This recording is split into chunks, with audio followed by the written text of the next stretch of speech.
Welcome to Who's Zooming In?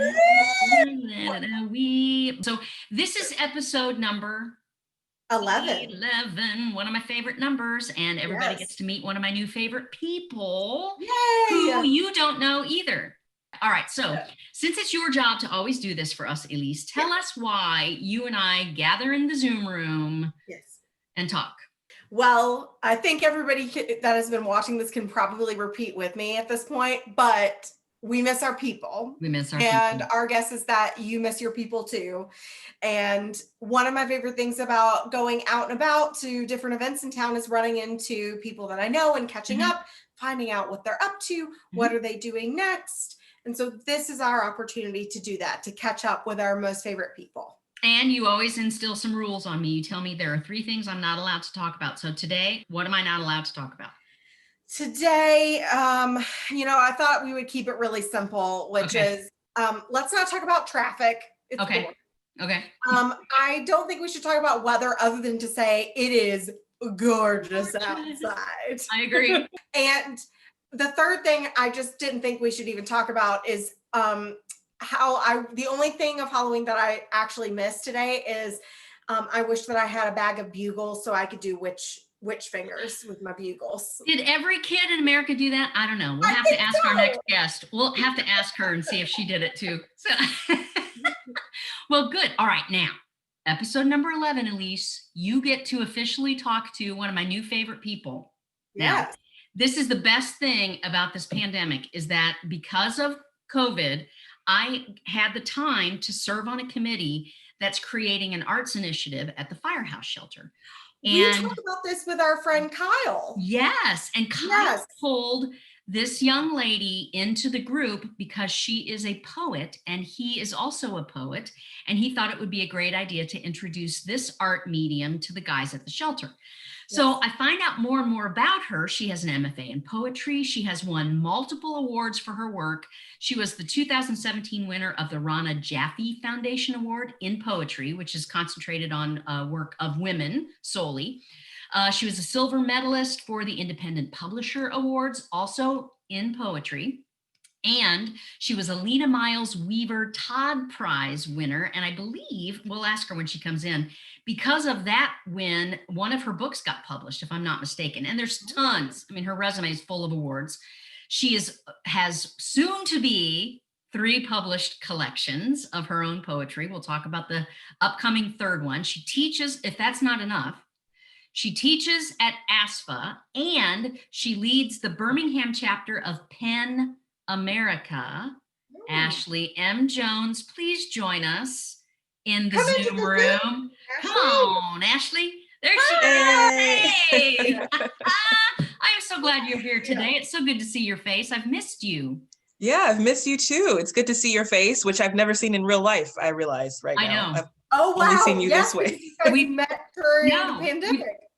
We did. We have not met in real life. I don't know how tall she is, how short she is. I'm not tall. I'm not tall. None of that at all. Well, I'm so glad you're here. I want everybody to find out, because I know a lot of people, a lot of TNT patrons got to meet you when we did the Magic City Gospel Poetry Live presentation. We did that in September. So this young lady who barely knew me, I talked her into letting me gather some actresses and read her poetry online.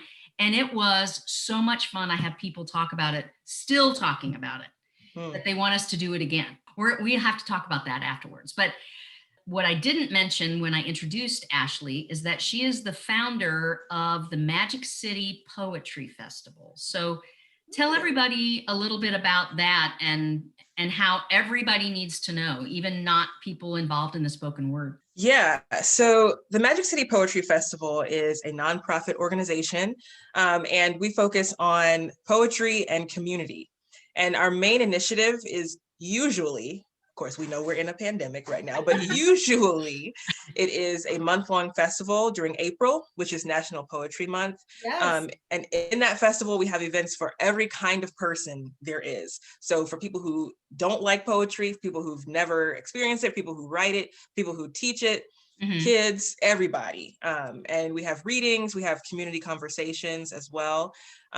We have had recently some digital events. We're trying to adapt, to the this new situation. Yeah. So we've done some crossovers with poetry and dance also.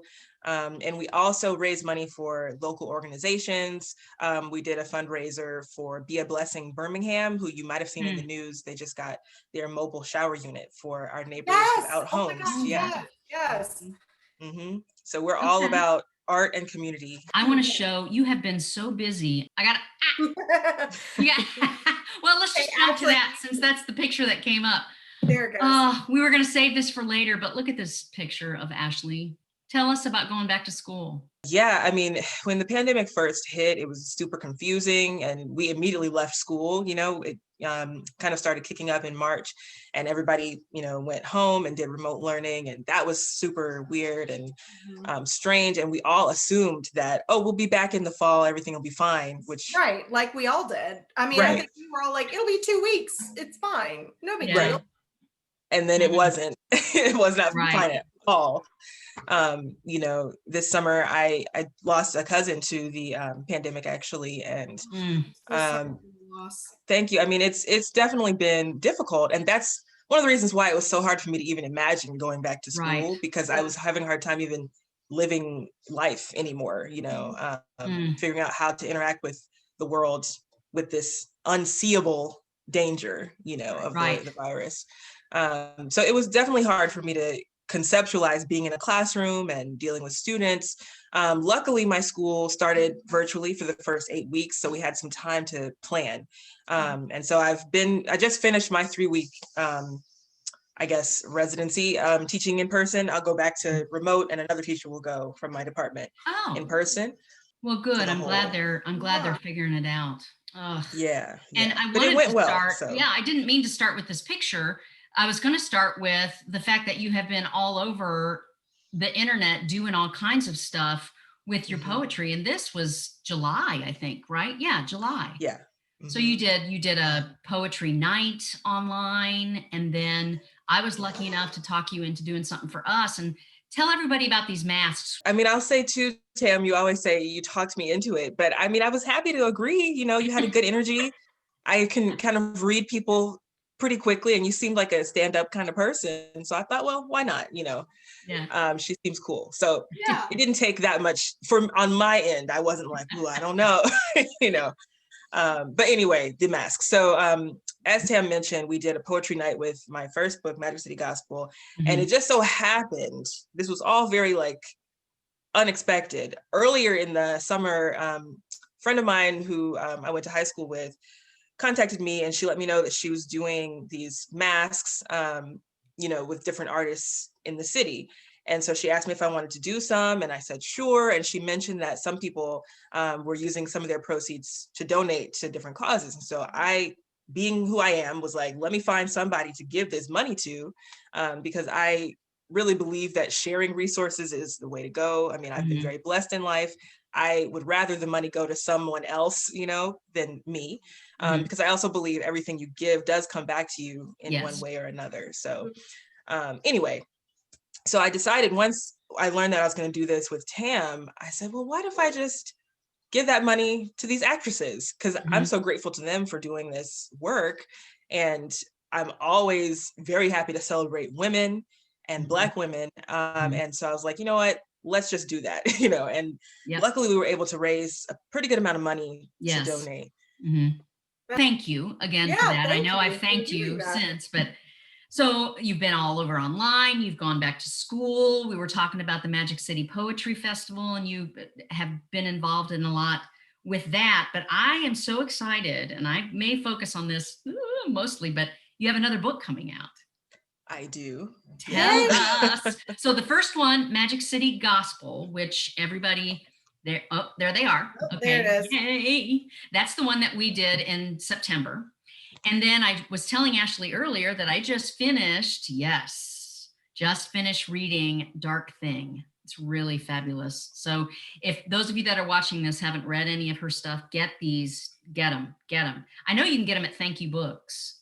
That's where I got mine. Okay. I would encourage everybody to get them from Thank You Books. Even if you don't live in Alabama, you can still order from Thank You Books. They ship out. So number 3 coming out when? In 2021? Do you know when it's coming out? It will be coming out in October of 2021. one, which is exciting. I've actually never had a fall book release. The first two were both spring, so that's exciting. Yeah. Yeah, but it's called Reparations Now. So super subtle, really non-political, you know. Yeah.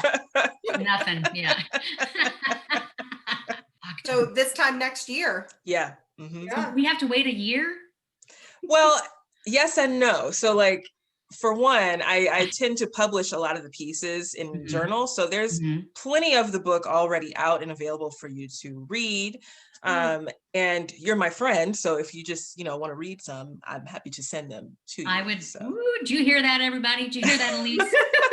She said, I am her friend and that she will share some poems with me. That is so exciting. So congratulations. That is so great. Congrats. I mean, and I feel like I'm really coming late to this. Your success is far more than I'm even able to put into words. All these awards that you've won and you've been published. I read your piece that you wrote that was on CNN. I read that this morning. Wow. And just stuff everywhere, Ashley. Do you submit your things to be published in these periodicals and these websites, or do people come to you at this point in your It's career? a mixture of both. And I again just want to start by saying how grateful I am for how my career has developed. I mean, I'm 30, so like right. You had a pandemic birthday. I sure did. I had a pandemic birthday, which maybe is not so different from a normal birthday for me. I'm kind of insular in that way, but yeah, no, sometimes people do come to me and ask me to write. Like the CNN piece was very out of the blue. I was just doing my little thing, living my normal little poet life, and someone contacted me from CNN asking me to respond to this racist guy's This stuff. Horrible, this horrible opinion piece. But he was from Alabama, the guy that wrote it, right? Maybe that part of why they reached out to you, because they knew you lived here. Right. They were looking for an Alabama voice, and I think specifically a Black Alabama writer to respond. So let's talk about that. You wanted to talk about what it's like writing in the South. Now, you've always lived in the South, correct? I have, yes. I mean, although I did live 3 years in Miami when I was in grad school, which is not the South. I mean, geographically, yes, it is South, but it is super not the South, like, at all. But yeah, I've lived in the South for my whole life, and this is where I want to be, forever, honestly, which is not how I felt as a young person. I mean, when I was in high school, I was like, man, I can't wait to get out of here. Like, I'm never going to come back. I'm so glad I don't have an accent. Nobody's going to know. Like, I was super like. Yeah, you do not. If somebody was listening to this and didn't know that you were from Alabama, they would have no idea. Nope. And when I travel, people, if they don't know, where I'm coming from, and I say, I'm from Alabama, they're like, oh, really? Are you sure? I'm like, yeah. You're like, no, I'm sure. I know I'm sure. Let me check my driver's license. Growing up here, I mean, I'm from Birmingham, and I, after high school, was like, I gotta go somewhere else, and just realized yesterday I've been back for 5 years, and I do think that things are changing, and I also feel like some of it is people staying and people coming back. That's helping things change a little bit. But anyway, I just wanted to piggyback on, like, I also felt that way growing up here, that I was like, I'm gonna leave, but I'm glad to be back. So we've talked about Magic City Poetry Festival. Is there anything else you want people to know about that you've been busy swirling around doing during the pandemic? What's up next? Well, I mean, that's a hard question to answer. There's a lot on my calendar. I know you are. So I can't believe we got her for 45 minutes today. So we squeezed in there somehow. Silly me. I thought once we were deep in the pandemic, I was like, oh, I'm going to be able to like chill. It's not going to be like it was before, because I was on the road every week almost in a different state doing readings, which is a terrible way to live, by the way. If you've done that or if you're thinking about doing it, don't do that. Like, you run yourself all the way down. But like I said, I thought I was going to be, all chill and quiet. And I've been on the internet, all the time still doing stuff. So I've got a couple events coming up. All that's on our website, which is www.magiccitypoetryfestival.org.